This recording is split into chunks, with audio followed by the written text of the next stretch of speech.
കേൾവിശക്തി ഇല്ലാത്ത ഒരാൾ സൃഷ്ടിച്ച സംഗീതമാണ് യുഐ ഫുജൈറയിലെ ഈ റോഡിൽ നിങ്ങൾ കേൾക്കുന്നത്. ഈ മ്യൂസിക്കൽ റോഡ് വെറും ഒരു തട്ടിക്കൂട്ട് ശബ്ദമാണെന്ന് ചിന്തിച്ചിട്ടുണ്ടെങ്കിൽ നിങ്ങൾക്ക് തെറ്റി.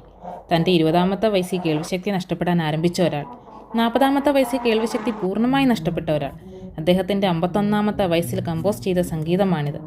എന്നാൽ കേൾവിശക്തിയില്ലാത്ത അദ്ദേഹത്തിൻ്റെ പേര് സ്വർണ്ണലിപികളാൽ എഴുതി ചേർത്തത് വെസ്റ്റേൺ മ്യൂസിക്കിൻ്റെ ചരിത്രത്തിലാണ്. ജർമ്മൻ കമ്പോസറും പിയാനിസ്റ്റുമായിരുന്ന the world famous Beethoven's 9th സിംഫണിയാണിത്. ഹൃദയം കൊണ്ട് സംഗീതത്തെ സ്നേഹിച്ചിരുന്ന അദ്ദേഹത്തിന് കേൾവിശക്തിയില്ലാത്ത ഒരു പ്രശ്നമായിരുന്നില്ല. കേൾവിശക്തി നഷ്ടപ്പെടും മുമ്പ് ഏതാണ്ട് 300ഓളം കമ്പോസിഷൻ പൂർത്തിയാക്കിയ അദ്ദേഹം പൂർണ്ണമായി കേൾവിശക്തി നഷ്ടപ്പെട്ട ശേഷവും 100ഓളം കമ്പോസിഷൻ പൂർത്തിയാക്കി.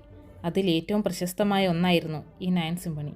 100 മുതൽ 105 കിലോമീറ്റർ വേഗത്തിനിടയിൽ ഈ റോഡിലെ റംബിൾ സ്ട്രിപ്പിലൂടെ നിങ്ങളുടെ വാഹനത്തിൻ്റെ ടയറുകൾ പായിച്ചാൽ നിങ്ങൾക്ക് ആ സംഗീതം മനോഹരമായി കേൾക്കാൻ കഴിയും. റോഡിൽ വേഗത കുറയ്ക്കാൻ ഉപയോഗിക്കുന്ന അരോചക ശബ്ദം പുറപ്പെടുവിക്കുന്ന റംബിൾ സ്ട്രിപ്പുകൾ മനോഹരമായ മ്യൂസിക്കൽ നോട്ടുകളാക്കി മാറ്റിയാണ് ഫുജൈറയിലെ മ്യൂസിക്കൽ റോഡ് നിർമ്മിച്ചിട്ടുള്ളത്.